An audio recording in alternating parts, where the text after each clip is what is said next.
than what it is this way. And also the way the stress crack runs on the end of the log, I want the main meat of the log to be on the top and the bottom. So that's why I'm turning the log. The problem is the log is so heavy and so full of water, the turner is actually having a hard time doing its job. So we're going to have Mel pull the turner out, and we're going to rotate the log up if we can. So here it goes.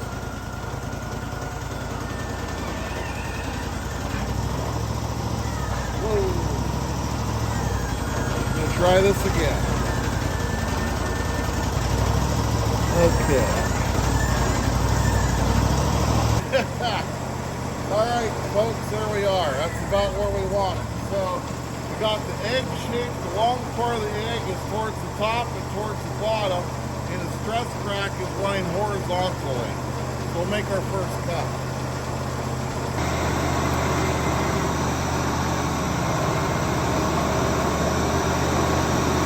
Woo!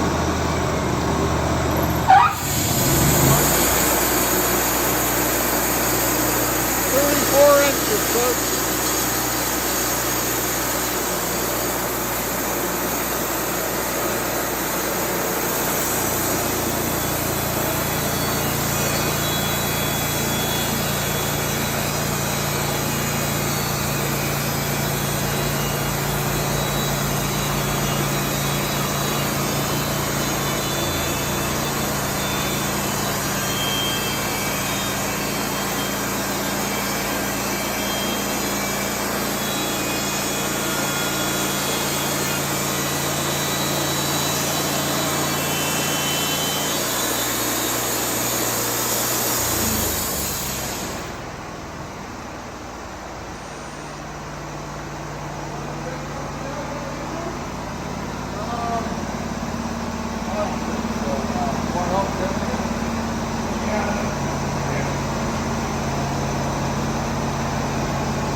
off of here. See how it works out here for us. Turn her back a little bit more. All right.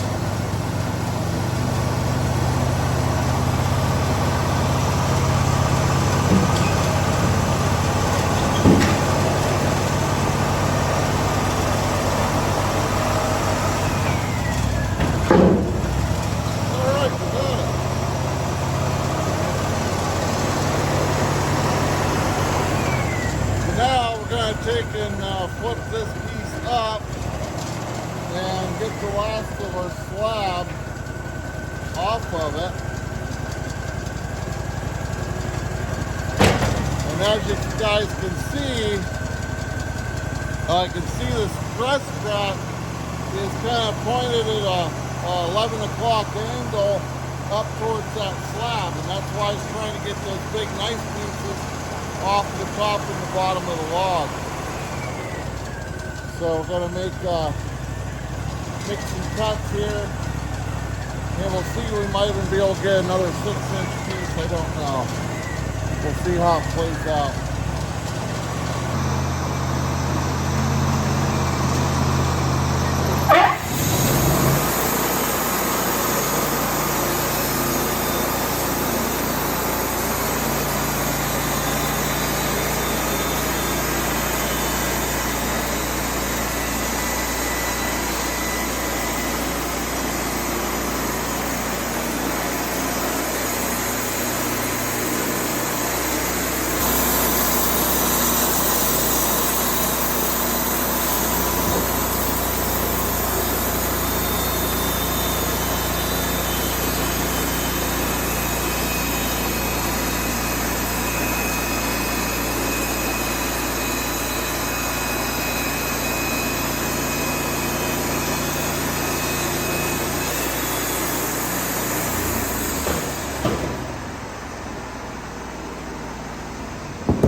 Alright folks, so what we see here is this stress crack is starting to manifest itself in the whole length of this log. You see this black line right here. We've got clear lumber on both sides. And this is what really makes you sick as a sawyer when you're cutting beautiful wood like this and you see these cracks in it. So more than likely this happened when this tree was actually felled in the woods, and that's why I was said in the past, what we're sawing here is mostly top.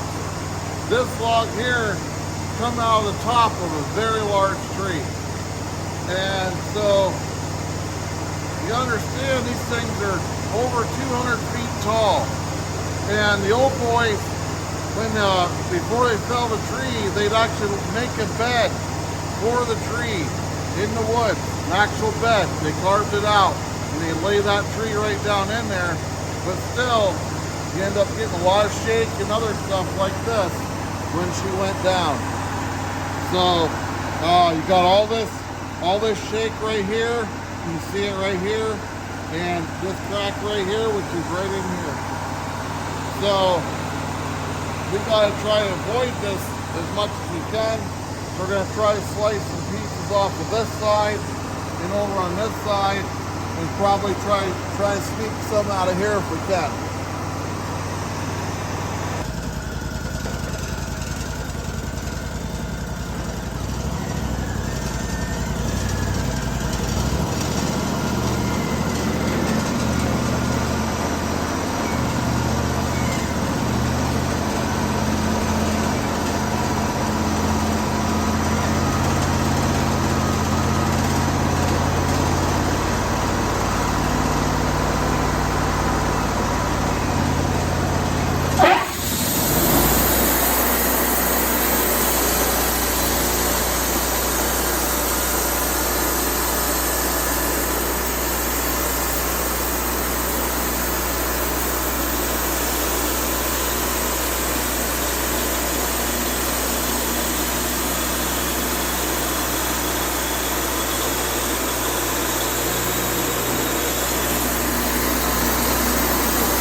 So I want to make a quick comment, folks. So we had Stephen T had commented on one of our videos. I want to send a shout out to you, Stephen. Thank you so much for responding on our videos.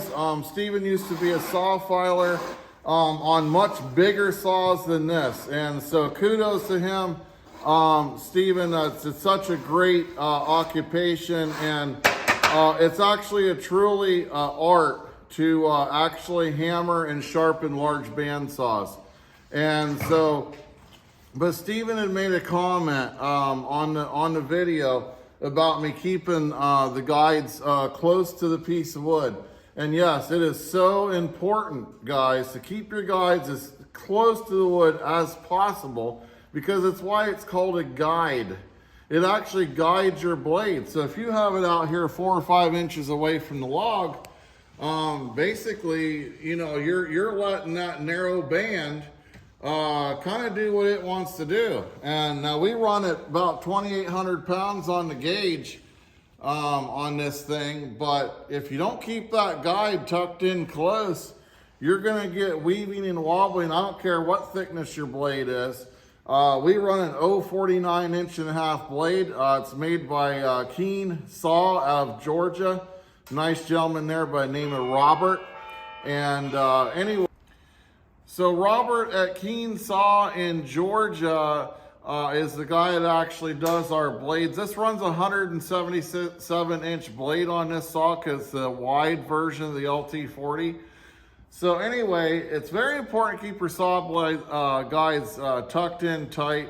And yeah, it's very important on the sharpening side too. So we have a guy that actually does a really good job on our bands, S&S Saw, over in Rogue River, Oregon. He actually hammers these saws, and Steve knows what I'm talking about on this.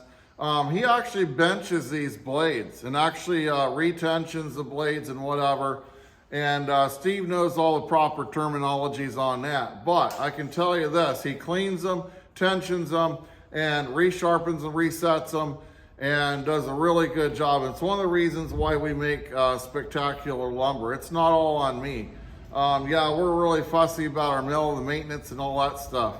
But, you know, it comes down to the saw filer. It really does. It comes down to the saw filer and what he does or doesn't do to your blades. It's so important. And Steve actually worked for some very large companies, and he was a saw filer, and he understands the importance of that. And so all you sawmill guys out there, please make sure that if you have your own sharpening equipment, make sure you know how to run it properly. If you're sending your blades out, make sure that they're doing what they need to do to your blades to make that saw run good. So Jay actually said to me one time from S&S Saw that he said, I will make your blades run like a Ferrari. And he's right. These blades will actually flutter. If I don't run the proper saw speed or feed speed on the carriage through the log, these blades will actually flutter. And what it does is makes a little ripple effect right here where it starts into the log. And I can tell it's not running fast enough. So it's all in the saw filer and how that saw is filed. So it's really important. Whether you got a circle saw or you got a band saw, they got to be sharpened correctly. So anyway, hope you guys find that interesting. Sasquatch out.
because we're taking a square.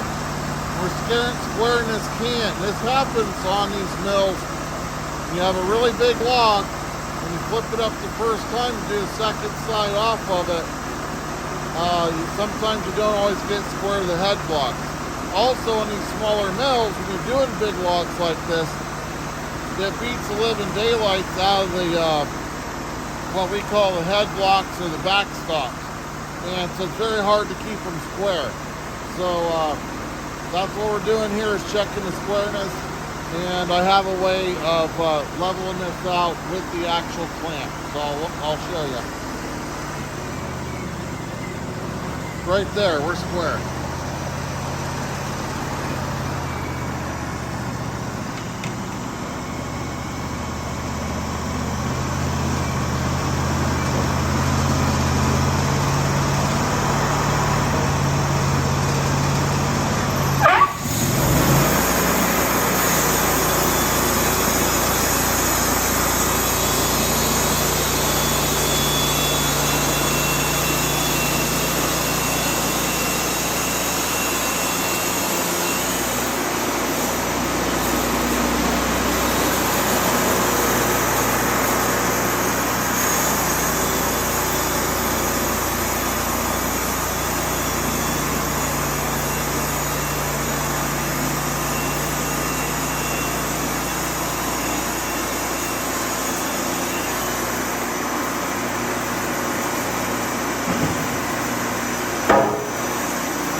So we're going to turn this can over to the opposite side. We're going to try to peel another piece off the top here to try to get it down to our 12-inch wide plank. So that's what we're doing here right now. The can's already squared, so we're good. We're going to go for that 12-inch.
this one here, obviously the heart is pretty bad. And just in case you guys are wondering what the W is, it's a type of grade that we have for this wood. And so W basically means it's a low grade wood that we put in a different pile. And basically we end up utilizing that at some other point. I don't know.